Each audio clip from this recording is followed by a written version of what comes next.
آگے چلتے ہیں ہم. آگے اللہ تعالیٰ نے فرمایا وَآتُوا الْيَتَامَىٰ أَمْوَالَهُمْ, یتیموں کو ان کا مال پکڑایا کرو. آپ کے باپ کی ڈیتھ ہو گئی, خدا نخواستہ چھوٹا بھائی ہے, مت ہڑپ کر کے بیٹھو. بڑا بھائی کاروبار کے نام پہ کھا جاتا ہے, یتیم بچیاں ہوتی ہیں کھا جاتا ہے, بھتیجوں کی جائیدادیں چاچے کھا جاتے ہیں. اللہ نے کہا نہ کھاؤ نہ کھاؤ, انہ کان حوبا کبیرہ, یہ بہت بڑا گناہ ہے. اور آگے اللہ نے آگے 4 شادیوں کی آیتیں ہیں, وہ تو میں کئی بار بیان کر چکا ہوں. وآتوا النساء صدقاتهن نحلا, بیویوں کو ان کا مہر خوشی خوشی دے دیا کرو. عدالتوں میں جھگڑے چل رہے ہوتے ہیں, اتنا مہر کھا گیا, اتنا یہ کر لیا, اتنا وہ کر لیا. اللہ کہتے ہیں خوشی خوشی ان کا مہر ان کے حوالے کر دیا کرو. اور اللہ نے فرمایا جب یتیم بچے بالغ ہو جائیں تو پھر فوراً ان کی وراثت ان کے حوالے مت کرو. وجہ کیا ہے؟ نہ سمجھیں, لوگ کاروبار کے نام پہ ان کو چونا لگا کے کھا جائیں گے. یہ بہت اہم بات ہے, آج کل ہماری سوسائٹی میں یہ ہو رہا ہے. لڑکا بالغ بھی ہو جاتا ہے نا, اس کے پاس پیسہ آتا ہے, جب آپ کے پاس پیسہ آئے گا نا, رشتہ دار ایسے اس کی طرف آتے ہیں کاروبار کے نام پہ پیسہ لینے کے لیے جیسے کہیں شیرہ لگا ہو اور مکھی آنا شروع ہو جائے. یہ تو اپنی زندگی میں ہم نے دیکھا ہے. سب آئیں گے یار تمہارے پاس, آپ کسی کو بتا دو میرے پاس 1 کروڑ روپے ہے, پھر دیکھو فون آئے گا, یار وہ مفتی صاحب اصل میں ایکچولی بات یہ تھی کہ وہ میں نے ایک بزنس کا سوچا ہے, وہ دینے والے تو بہت ہیں لیکن ہر ایک سے میں لینا نہیں چاہتا. میں چاہتا ہوں اگر میں پروفٹ کماؤں تو کسی نیک آدمی کے پاس جائے نا, نیک آدمی کے پاس جائے. تو بحریہ ٹاؤن میں ایک پلاٹ ہے, کوڑیوں کے دام بک رہا ہے. میں چاہتا جمشید کو دے دیتا, غفار کو دے دیتا, لیکن میں نے کہا یار مفتی صاحب کے ہوتے ہوئے یار یہ زیادتی ہے یار, ہم علماء کی اتنی خدمت تو کریں. چونا لگا دے گا, گیا. سمجھ میں آ رہی ہے بات کہ نہیں آ رہی ہے؟ یہ چل رہا ہے کس میں؟ آپ کو یقین نہیں آ رہا, میں قرآن رکھا ہوا ہے. جس دن تم نے بتا دیا نا میرے پاس اتنے پیسے آئے ہیں, اور اگر عورت نے بتا دیا, اس کا شوہر کھائے گا سب سے پہلے, اس کا شوہر الا چند فیصد کے سوا. بہت کم ایسے مارکیٹ میں میاں ہیں میرے جیسے بے وقوف. ہمارے گھر والوں کے پاس بھی پیسہ آیا نا تو مجھے دیا ابھی کے کاروبار, میں نے کرنا, میں نہیں لگاؤں گا, بالکل نہیں. پیسہ کاروبار اپنے پیسے پہ ہوتا ہے, کل ڈوب گیا کتنی بدگمانیاں ہوں گی. تو عورت کے پاس اگر پیسہ ہے, میں تجربے کی بیس پہ بتا رہا ہوں, سوائے اس کے کہ گولڈ لے کے لاکر میں ڈال دو, اور کوئی حل نہیں ہے. کسی کو 1 روپیہ مت دو, کوئی بزنس نہیں, کوئی کاروبار کرنا ہر نتھو پھتو کا کام نہیں, اور عورت کا تو کام ہی نہیں ہے. اس میں گالیاں یاد کرنی پڑتی ہیں کاروبار کرنے میں نا, گالیاں یاد. ہمارے ایک دوست کا کنٹینر کا کام تھا, وہ ٹرانسپورٹیشن کا نا, تو میں نے کہا آپ ٹرک اڈے پہ ٹرک اسٹینڈ پہ بیٹھ کے اتنا بڑا بزنس کیسے کر رہے ہو؟ کہہ رہے اس بزنس کے لیے سب سے پہلے مدر اور سسٹر کی موٹی موٹی گالیاں یاد کرنی پڑتی ہیں, کیونکہ ملازمین کام نہیں کرتے, سستی کرتے ہیں. ان کے سر پہ کھڑے ہو کر مال لوڈ کروانا, اس کے لیے گالیاں. پھر ٹرک ڈرائیور کو الگ گالیاں کہ تو لیٹ کیوں پہنچ رہا ہے. یہ خواتین دے سکتی ہیں گالیاں سوائے اپنے شوہر کو؟ یہ نہیں دے سکتی ہیں, یہ گالیاں نہیں دے سکتی, کھا جاتے ہیں. ہمارے ایک دوست ہے, ان کا کباڑ کا کام ہے, بہت بڑا بزنس ہے ماشاءاللہ ان کا, اللہ اور برکت دے. میں جب جا کے دیکھتا ہوں ایسا ایگریسو ہوتا ہے ملازمین پر, یہ کیا کر رہا ہے, یہ کیوں کہہ رہا ہے. بھائی ایک ملازمین کو سنبھالنا آسان کام نہیں ہے. تو میں نہیں کہہ رہا آپ گالیاں والیاں دیں, لیکن یہ عورتوں کا کام نہیں ہے. ہر شخص چونا لگا کے آپ سے پیسہ لے گا, پلاٹ کے نام پہ, پراپرٹی کے نام پہ, مختلف مزاربت اسکینڈل. تو جنہوں نے بنائے ان کو تو لوگ مفتی کہتے تھے. اس لیے میرے بھائی یہ جو جب تک خود کوئی کاروبار نہیں کر رہے اور اس کے تجربہ نہیں ہے, تجربہ بھی ہونا ضروری ہے. کیوں میں اس لیے کہہ رہا ہوں کہ اللہ کہہ رہا ہے کہ یتیموں کا مال اور عورتوں کا مال بچاؤ. آج کی جو آیتیں ہیں نا اس میں یتیم اور عورت بار بار ان کا مال مت کھاؤ, ان کا مال. اس سے پتہ چلتا ہے اللہ کا یتیموں کے مال کی اور عورتوں کے مال کی بہت زیادہ فکر ہے کہ ان کا مال ضائع نہ ہو. وجہ کیا ہے؟ مرد کا مال ضائع کرنا آسان نہیں ہوتا, وہ خود چونے لگا لگا کے جوان ہوا ہوتا ہے, اس کو پتا ہوتا ہے کہ مجھے کون چونا, میں جیسے لوگوں کو چونا لگا کے اتنے میں نے کمائے ہیں, لوگ مجھے بھی چونا لگا سکتے ہیں. اس کو چونا لگانا آسان نہیں ہے, عورت کو بیوقوف بنانا بہت آسان. کبھی اس کا میاں بیوقوف بنا کے بیگم سے لے گا کہ 1 کروڑ کے تمہیں بحریہ ٹاؤن میں 6 پلاٹ لے کے دے رہا ہوں میں, سرجانی ٹاؤن میں بڑا زبردست چل رہا ہے, پھر وہاں پروجیکٹ. ایک آدھ میاں صحیح بھی ہوتے ہوں گے, میں نہیں کہہ رہا, میں نے دیکھے نہیں ہے, لیکن ہو سکتے ہیں. اللہ کی قدرت بہت عظیم قدرت ہے. تو اس لیے میں خواتین کو کہتا ہوں, کچھ تمہارے پاس باپ کا پیسہ آیا ہے وراثت میں, یا اور تم نے کوئی جاب کر کے کمایا ہے, لاکر خاندانی سا خریدو, پاسورڈ کسی کو نہ بتاؤ, اس میں سونا خرید کے ڈال دو بس. 2004 میں 9,000 روپے تولا تھا, اس وقت لوگ کہتے تھے اتنا مہنگا ہو گیا کہاں بڑھے گا, اور آج جن لوگوں نے خریدے ہیں نا وہ کما لیا, جنہوں نے یہاں لگا دیا وہاں لگا دیا, میرے جیسے نیک لوگ ماشاءاللہ, یہ تو اللہ کی قدرت تھی, پھر بھی اللہ کھلا پلا رہا ہے. تو اس لیے تجربوں کے بعد میرے بھائی اللہ تعالیٰ فرماتے ہیں وَلَا تُؤْتُوا السُّفَهَاءَ أَمْوَالَكُمْ, جو کم تجربے کار لوگ ہیں ان کو ان کا مال مت پکڑاؤ. ان میں عورتیں بھی داخل ہیں, مت پکڑاؤ. عورتوں سے مراد جو کم عمر بچیاں ہیں, 16 سال 17 سال کی کم عمر, ان کو مت پکڑاؤ. کیوں؟ اس لیے کہ اللہ کو پتا ہے کہ دوسرے کھا جائیں گے ان کا مال. لیکن کیا کرو, اللہ کہتے ہیں ان کی بنیادی ضرورتیں اس سے پوری کرتے رہو, بنیادی ضرورتیں, لیکن ان کو بتاتے رہو قولوا لهم قولا معروفا, بتاتے رہو تمہارا اتنا پیسہ ہمارے پاس, یا گولڈ کی شکل میں, پیسہ کی شکل میں نہیں رکھیں, اس کی وراثت بتا دیں. اپنی بہن کو بڑا بھائی بتا دیں تمہاری اتنی وراثت یہ اس لاکر میں رکھی ہوئی ہے, جب تم سمجھدار ہو جاؤ گی یا تمہاری شادی ہو جائے گی, جب سمجھداری کے جو انتہائی عمر ہے امام ابو حنیفہ کے نزدیک وہ 25 سال ہے, 25 سال کی جب تم ہو جاؤ گی تو یہ گولڈ میں تمہارے حوالے کر دوں گا. اس کو خود سے بتاؤ. آج بتاتا ہے خود سے, کوئی پوچھے تو غصہ آنے لگتا ہے. وہ بہن اگر پوچھ رہے نا بھائی ابا کی وراثت کا کیا ہوا, کیا آپ مجھے چور سمجھا ہوا ہے, میں وراثت کھاؤں گا, دے دیں گے نا, بھاگی جا رہی ہے کیا؟ بھائی جس کا پیسہ ہے آپ نے خود اس کو ایکسپلین کرنا ہے. دیکھو تمہارا اتنا پیسہ ہے اس لاکر میں رکھا ہوا ہے, ابھی تمہیں اس لیے نہیں دے رہا کہ تمہیں دوسرے بیوقوف بنا کے تم سے یہ کاروبار کے نام پہ نہ چھوڑ لیں گے, لیکن یہ تمہارا رکھا ہوا ہے, یہ ہے, بار بار دوسروں کو بھی بتا دو. تو جس کا پیسہ ہے اس کو خود بتانا پڑتا ہے. اس سے بھی پتا چلا کہ آپ نے مکان کا کرایہ مالک مکان کو دینا ہے, آپ کا ایگریمنٹ ہوا تھا 5 تاریخ تک دے دوں گا, 5 تاریخ کو اگر نہیں دیا تو اس کا فون نہیں آنا چاہیے. آپ کے ذمہ آپ فون کریں کہ بھائی 5 کو میں نے دینا تھا لیکن کسی وجہ سے میں لیٹ ہو گیا ہوں. یہ ہوتا ہے ہماری سوسائٹی میں. وہ خود پیچھے پڑ کے عذاب بنا دو گے, اس کو زندگی عذاب بن جائے گی. تو اس لیے اللہ نے فرمایا یتیم کو بتاتے رہو تمہارا اتنا پیسہ, یہ دکان طارق روڈ پہ تمہاری ہے, ہماری نہیں ہے, اس کا کرایہ جمع ہو رہا ہے. بیٹا جب تم 25 سال کے ہو جاؤ گے تھوڑا تمہیں سمجھداری آ جائے گی, تم دیکھ لو گے نا لوگوں کو ٹوپیاں کراتے ہوئے اور ٹوپیاں ہوتے ہوئے, تو پھر ہم تمہیں دیں گے. اور پھر 25 سال کے بعد ہینڈ اوور کرنا بھی لازم ہے, اس کے بعد تاخیر جائز نہیں ہے. یہ امام حنیفہ نے قید اس لیے لگائی ہے کہ اس کا بھی امکان تھا کہ لوگ اس بیس پہ پیسہ رکھ لیتے کہ تم سمجھدار نہیں ہو, اور پھر 50 سال تک کہتے رہتے تم سمجھدار نہیں ہو. تو وہ کہتے ہیں سمجھداری کی انتہائی مدت 25 سال ہے, 25 سال میں بھی اگر کوئی سمجھدار نہیں ہوا تو اب سمجھدار ہونے کے چانسز نہیں ہے. لہذا اس کا مال پھر کسی بیس پہ آپ ضبط نہیں کر سکتے, پھر اس کے حوالے کرو, ضائع کرنا ہوگا خود ہی کرے گا. آپ زیادہ فنٹر بننے کی کوشش بولو مت کرو, اب اس کے حوالے کر دو. کیونکہ میں نے یہ بھی دیکھا ہے بڑا بھائی 28 سال کے لڑکے کو بھی حوالے نہیں کر رہا ہوتا. 28 سال کا بھائی ہو گیا, نہیں بھائی تم یار تم اب بچے ہو ابھی, بھائی وہ بچہ ہے بڑا ہے, اس کا پیسہ ہینڈ اوور کرو اس کے, وہ اپنا خود ذمہ دار ہے, اپنا ضائع کر دے گا کوئی بات نہیں, گنہگار ہوگا, تمہیں اجازت نہیں ہے کہ لاکر میں اس کا مال لے کے رکھ دو. یہ سارے احکام اللہ نے آج بیان کیے. اللہ تعالیٰ فرماتے ہیں وَابْتَلُوا الْيَتَامَىٰ حَتَّىٰ إِذَا بَلَغُوا النِّكَاحَ, پھر یتیم کو جانچتے رہو یہاں تک کہ جب وہ نکاح کی عمر کو پہنچ جائے. تو پتہ چلا بالغ ہوتے ہی نکاح کی عمر تو شروع ہو گئی, پیسوں کی عمر ابھی شروع نہیں ہے. پیسوں کی عمر کب ہے؟ آخری مدت 25 سال. تو اس سے پتہ چلتا ہے کہ خرید و فروخت کے معاملے میں سمجھداری کی عمر کچھ اور ہے, شادی کے معاملے میں سمجھداری کی عمر کچھ اور. شادی کے معاملے میں سمجھداری کی عمر بالغ ہوتے ہی, اور اسلام میں بالغ لڑکا کسے کہتے ہیں؟ جب اس کو فرسٹ ٹائم احتلام ہو, نائٹ فال جسے کہا جاتا ہے, وہ بالغ ہو گیا. اور لڑکی جب اس کو مینسز آنا شروع, تو بالغ ہوتے ہی نکاح کی عمر ہو گئی. کیوں بھائی؟ سوال پیدا ہوتا ہے کہ اللہ تعالیٰ نے مالی معاملات میں سمجھداری کی عمر ایک الگ رکھی ہے اور نکاح کی عمر اللہ نے کچھ اور رکھی. دونوں میں فرق کیا ہے؟ فرق یہ ہے کہ بالغ ہوتے ہی عورت کی طلب اور عورت سے ملاقات آپ کی جسمانی ضرورت بن جاتی ہے. جیسے بھوک کے وقت روٹی جسمانی ضرورت ہے یا نہیں ہے؟ اس کے لیے سمجھدار ہونا ضروری نہیں. آ رہی سمجھ میں رہنے تو میں جا رہا ہوں, تم لوگ جملہ کنپلیٹ کیا کرو میرے بھائی. دیکھو جب بھوک لگتی ہے تو بچہ سمجھدار ہو یا نہ ہو روٹی کھلانی ہے, اس کو باڈی کی ریکوائرمنٹ ہے. تو لڑکی جب بالغ ہو گئی تو اس کی زندگی میں شوہر کا ہونا اس کی باڈی کی ریکوائرمنٹ ہے. لڑکا جب بالغ ہو گیا اس کی زندگی میں بیوی کا ہونا اس کی باڈی کی ریکوائرمنٹ ہے.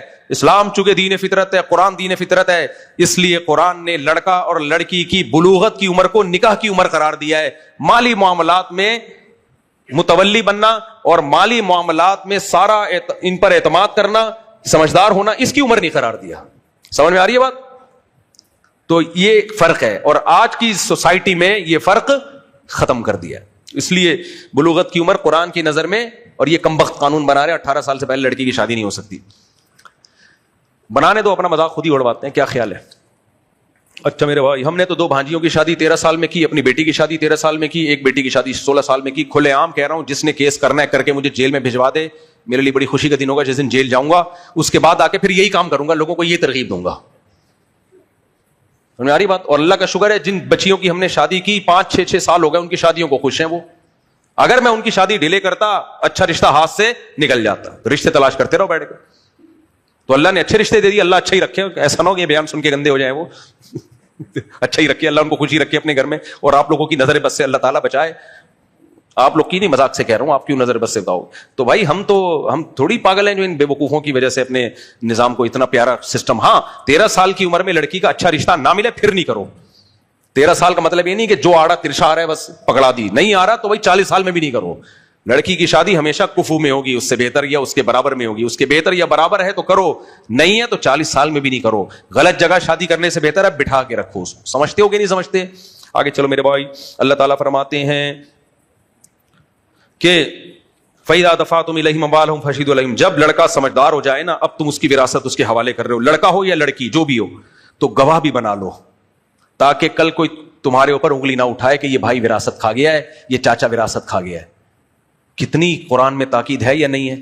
اللہ کہہ رہے ہیں گواہ بھی بنا دو. بھائی دیکھو کلیئر، اس کا 1 روپیہ میں نے نہیں کھایا. آج کوئی گواہ بنا رہا ہے؟ کچھ بھی نہیں. ہمارے پاس جو سوالات آ رہے ہیں نا لوگوں کے مسائل، 1980 میں ابا کا انتقال ہوا تھا، پرپوتوں میں وراثت تقسیم ہو رہی ہے، کون کھاتا رہا اس دوران، کہاں گئی، کوئی پوچھنے والا نہیں ہے. اور یہ ان لوگوں کی ہے جو تہجد گزار ہیں. ماشاءاللہ صلو علی الحبیب. آگے اللہ تعالیٰ فرماتے ہیں عربوں میں عورت کو وراثت میں کوئی حصہ ہی نہیں تھا، تو اللہ نے اس حکم کو منسوخ کیا. فرمایا للرجال نصیب مما ترک الوالدان والاقربون. والدین اور رشتہ دار جو کچھ چھوڑ کر جائیں گے مردوں کو بھی حصہ ملے گا.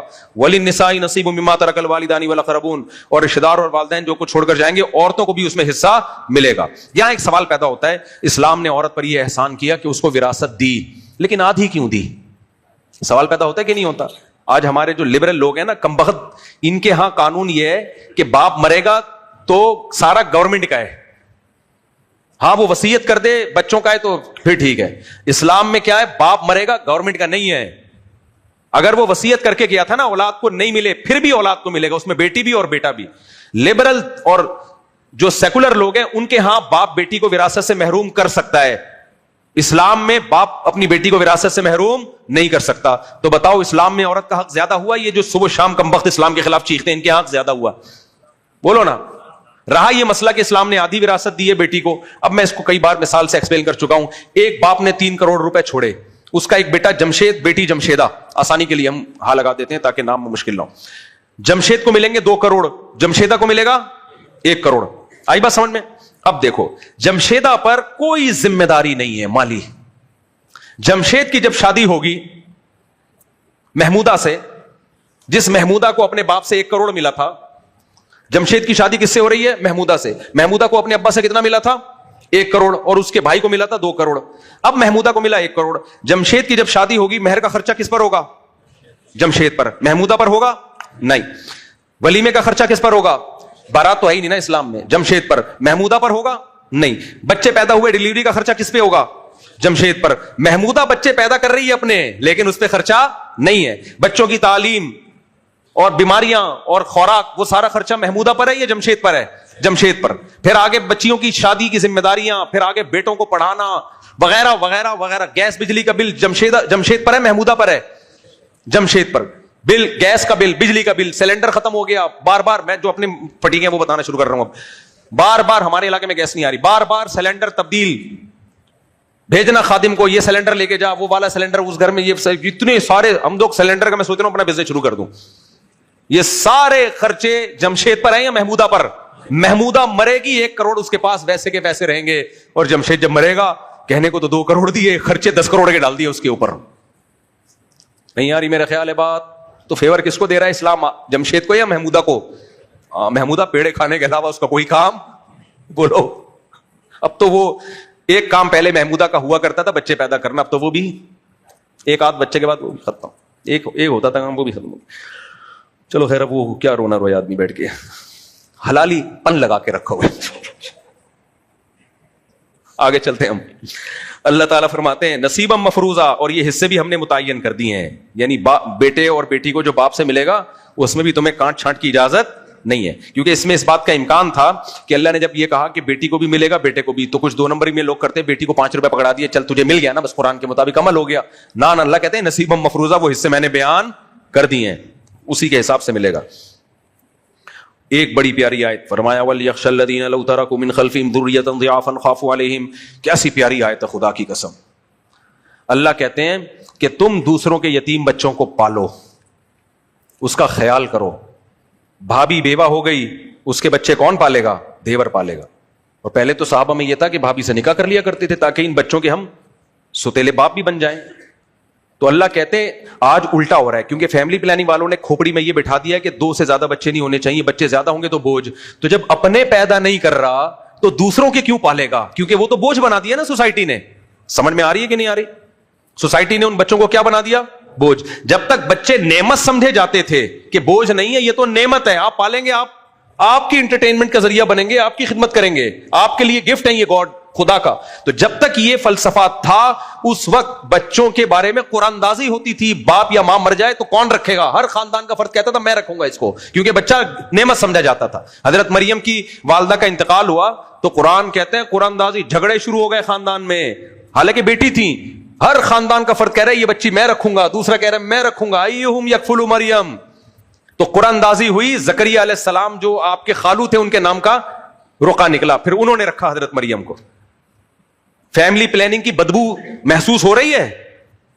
یہ جو ہمارا لبرل طبقہ یونیورسٹیوں کا پروفیسروں کا 2 بچے ہی اچھے, ان کی غلاظت اور گندگی سمجھ میں آ رہی ہے کہ انہوں نے انسانیت کو بوجھ بنا کے پیش کیا ہے.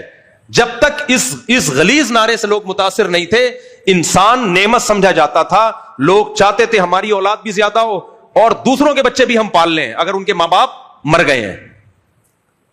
تو اس لیے قرآن کہتا ہے کہ اگر تم اس کو بوجھ سمجھ کے جان چھڑاؤ گے کہ یہ یتیم بھتیجے. میرے پاس جب میں کال سنا کرتا تھا ایسی لڑکیوں کے فون آتے, میں جوان, میرا شوہر جوان ایکسیڈنٹ میں مر گیا, ساس نے بچوں سمیت مجھے گھر سے نکال دیا کہ خود پال جا کے, ہم نہیں پالتے.